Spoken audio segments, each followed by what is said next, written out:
Je vous souhaite à tous la bienvenue dans ce 27e congrès de la Société tunisienne de gynécologie obstétrique et spécialement à cette journée qui se veut fédératrice des sociétés africaines de gynécologie obstétrique. Je souhaite également la bienvenue et je remercie messieurs, dames, les modérateurs de cette séance et madame Alim Fayel qui représente le FNUAP qui est partie prenante dans cette étude que j'aurai l'énorme plaisir de vous présenter.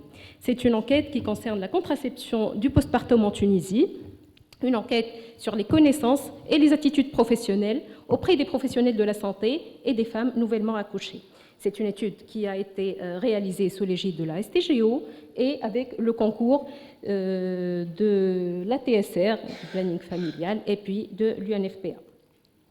Donc, pour mettre les choses un petit peu dans leur contexte, la planification familiale du postpartum, spécialement, c'est, selon la définition de l'OMS, et la prévention des grossesses non désirées et des grossesses très rapprochées durant les 12 premiers mois qui suivent un accouchement.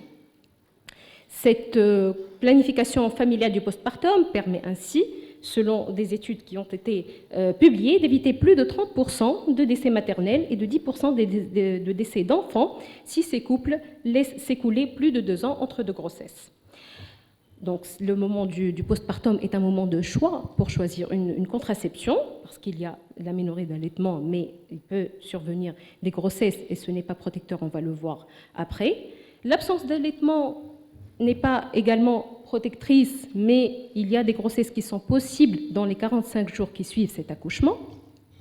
Et il y a, avec cette contraception du postpartum, une nette réduction des besoins non satisfaits en planification familiale. Je rappelle que les besoins non satisfaits en planification familiale, c'est pour des femmes l'absence d'opportunités ou alors donc l'absence de moyens ou d'informations pour pouvoir accéder à une contraception. Donc il faudrait sonder les besoins de ces patientes en planification familiale et voir les obstacles éventuels. Donc, ce qui nous a amené en fait de choisir justement le thème de cette étude, en voyant que la prévalence contraceptive, comme l'avait rappelé tout à l'heure Dr Atia, est en nette baisse par rapport donc, aux années précédentes, et ça c'est les résultats de l'étude MIX4, donc on est à 62,5% de couverture contraceptive. La consultation postnatale également est en baisse, donc entre les années 2000 et 2011. Et puis, l'allaitement exclusif au sein à 6 mois est de 9% en 2011, ce qui est un chiffre très très bas, donc on a constaté. Donc les objectifs de cette étude étaient de voir un petit peu l'état des lieux et la situation donc, de cette contraception en Tunisie, et spécialement la contraception du postpartum, et puis de connaître justement les attitudes et les pratiques des professionnels de la santé, parce que c'est eux, en fait, qui conseillent les femmes quant à cette contraception du postpartum. C'est une étude donc, qui a été menée auprès des sages-femmes, des internes, des résidents et des gynécologues de libre pratique sur la contraception, leurs connaissances et leurs attitudes vis-à-vis de la contraception du postpartum, et puis l'attitude des femmes par rapport à cette contraception. On les a contactées donc, en postnatal immédiat à la sortie de la maternité, et puis dans la consultation du 7e jour et du 40e jour. Donc, il s'agit d'une étude, d'une enquête nationale, multicentrique, transversale sur justement ces connaissances et ces attitudes professionnelles en contraception du postpartum. Le recueil des données, donc, comme je vous l'ai dit, a été fait auprès des professionnels de la santé et des femmes nouvellement accouchées. Donc l'échantillon, donc on a essayé de toucher un petit peu les différentes régions de la Tunisie, le nord-est, le centre-est, et puis l'ouest, le nord, le centre, et puis le sud tunisien. Donc, pour les femmes du postpartum, on les a contactées à 2 endroits, à leur sortie de la maternité, et là je remercie donc toutes les maternités qui ont répondu à notre appel et qui nous ont aidés à la réalisation donc, de cette étude, et puis dans les centres de planning familial et de santé de base. Donc le déroulement, juste pour le calendrier, on avait débuté cette étude au mois de mai, et puis donc c'est au mois d'août qu'on a donné le rapport et la communication des résultats. Alors, on va ici juste voir, la qualité de l'écran n'est pas optimale, donc 160 pour les caractéristiques générales des professionnels de la santé qui ont été donc enquêtés. 176 professionnels de la santé ont été répartis, plus de la moitié au niveau du nord-est, 26% au niveau du centre-est, et puis le reste au niveau du nord-ouest, du centre-ouest et du sud. Donc les gouvernorats qui ont été donc, impliqués, Tunis, Lariana, Nabeul, Ben Arous et Bizerte pour le nord, Soussé Sfax pour le centre-est, et puis pour l'ouest, Jandouba, Béja, Sidi Bouzid, Gafsa et Medine. Et on a essayé justement là de toucher un petit peu toute la Tunisie pour voir les disparités entre ces régions. Alors, quelles sont les attitudes? Donc, on va rentrer directement dans les résultats de cette enquête auprès des professionnels de la santé. Donc, qu'en est-il des attitudes et pratiques professionnelles dans le domaine de la contraception postnatale?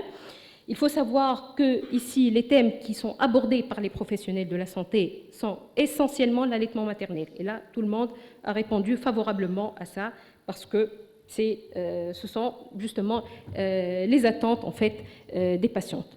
La contraception est également donc, abordée donc, d'une manière importante dans cette étude. Un petit peu moins pour la sexualité, donc, et on va voir un petit peu les écueils pour l'abord de ce sujet. Pour les obstacles, justement, et le choix du moment idéal pour parler de la sexualité et de la contraception, alors, il s'agit, en fait, pour la sexualité, donc, qui représente l'obstacle pour l'information, alors, plus de la moitié signale que c'est à cause d'un manque de temps ou d'un oubli qui ne parle pas de sexualité. Alors, pour les femmes, enfin, il s'agirait plutôt d'un moment qui est gênant, parfois très gênant, donc de parler de cette sexualité donc, en postpartum. Donc, pour le moment idéal de la prescription de la contraception du postpartum, les avis sont un petit peu mitigés, mais ça, selon le travail, enfin le lieu d'exercice des uns et des autres. Il y a un tiers donc, qui préconise que le moment idéal, c'est à la sortie de la maternité. Pour d'autres, plus de la moitié, donc, jugent que c'est plutôt en postnatal un petit peu différé parce que les femmes, elles sont loin donc loin de l'accouchement et des écueils de l'accouchement pour pouvoir parler de la contraception.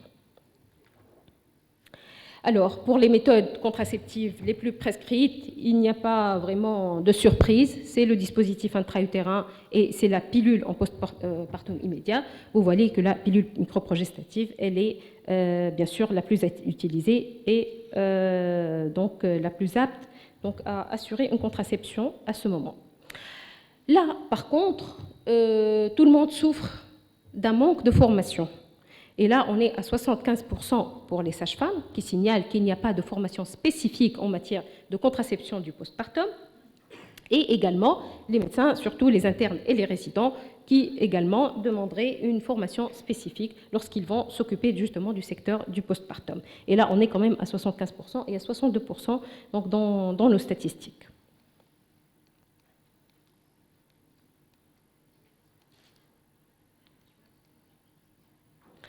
Donc maintenant, on va voir ce qui se passe du côté des femmes. Et là, on va étudier les femmes qui vont être interrogées en postnatal à la maternité. Et vous voyez ici, bien sûr, que c'est la tendance générale qu'on a dans les résultats de cette étude. La moitié, c'est au niveau du nord-est pour les caractéristiques générales, et puis un tiers et un petit peu moins au niveau du centre-est et de l'ouest. Alors, ici, le statut marital, elles sont en majorité donc mariées, avec quand même un faible niveau socio-économique, mais là, il s'agit quand même de maternité publique, et donc peut-être que le public de ces maternités, quand même, c'est des femmes qui sont peut-être un petit peu défavorisées sur le plan socio-économique.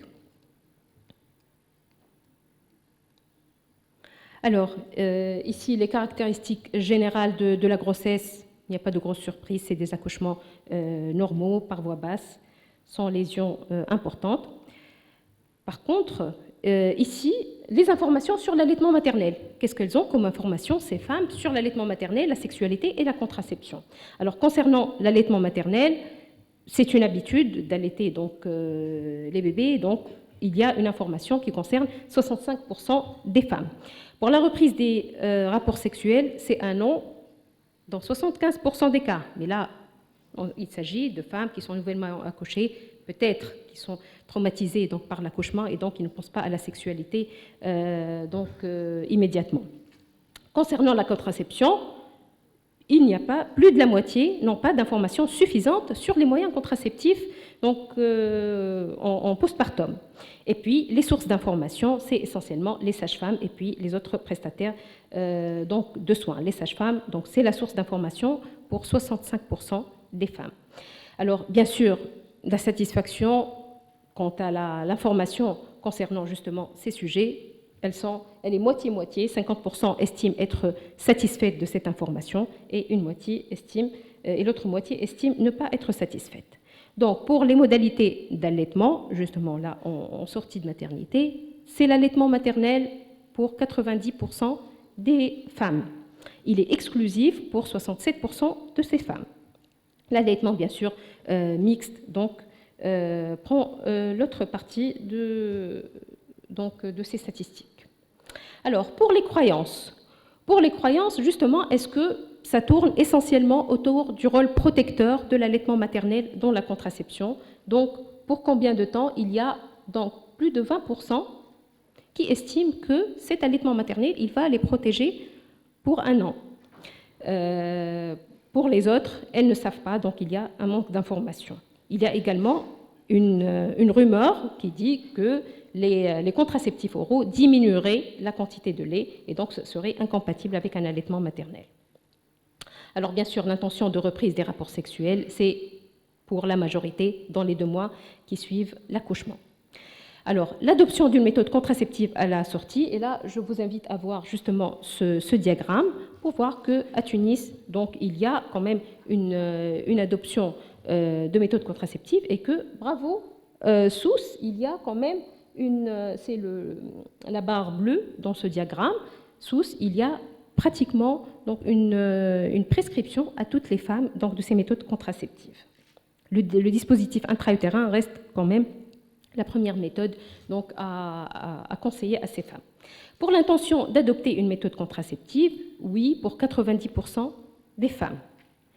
Et essentiellement, le dispositif intra-utérin, donc, qui est la méthode de choix. Alors, maintenant, on va passer juste pour la dernière partie de cette enquête. C'est la dernière partie, ce qui concerne en fait les femmes en postnatal qui ont été vues dans les centres de santé de base ou de planning familial. Donc, bien sûr, donc, dans les caractéristiques générales de ces centres, c'est l'Ariana qui porte haut la main donc, justement les résultats parce que ces femmes sont à 22% et ça, c'est un taux qui est assez important par rapport aux autres. Alors, pour les caractéristiques générales de l'échantillon, il n'y a pas de différence significative par rapport à ce qu'on a dit, mais on a remarqué que pour 60%, les femmes consultent quand même dans les centres de planning familial. Et donc, cette notion de contraception, elle est ancrée dans l'esprit des gens pour les centres de planning familial par rapport aux centres de santé de base. Donc, il faudrait intensifier vraiment les actions, peut-être à ce niveau.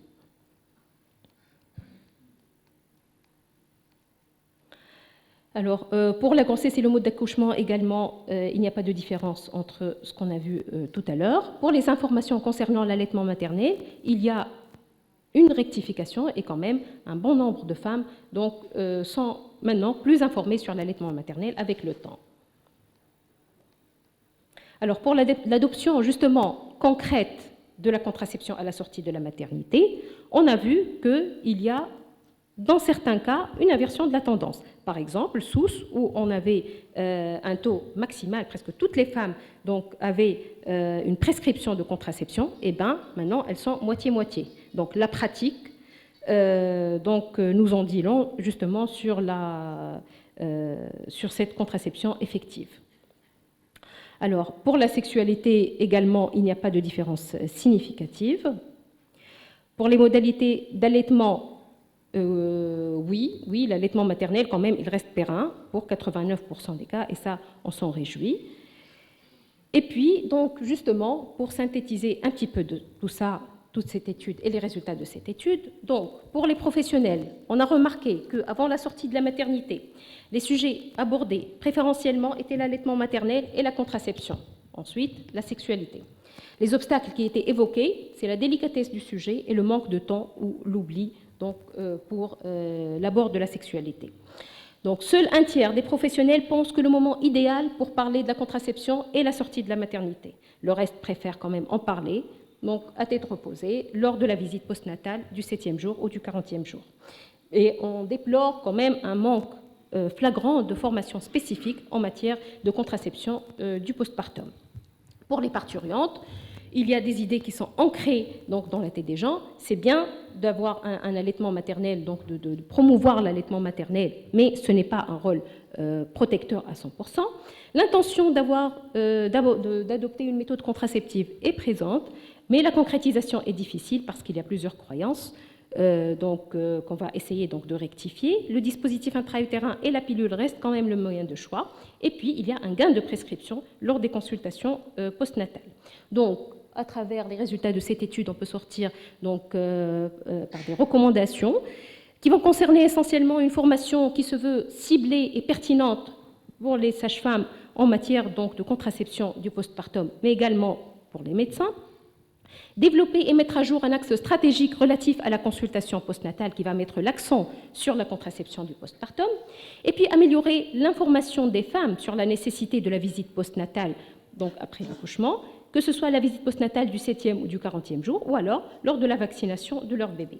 Il faut également développer et diffuser des messages pour les femmes sur la contraception du postpartum, et notamment pour rectifier les connaissances erronées.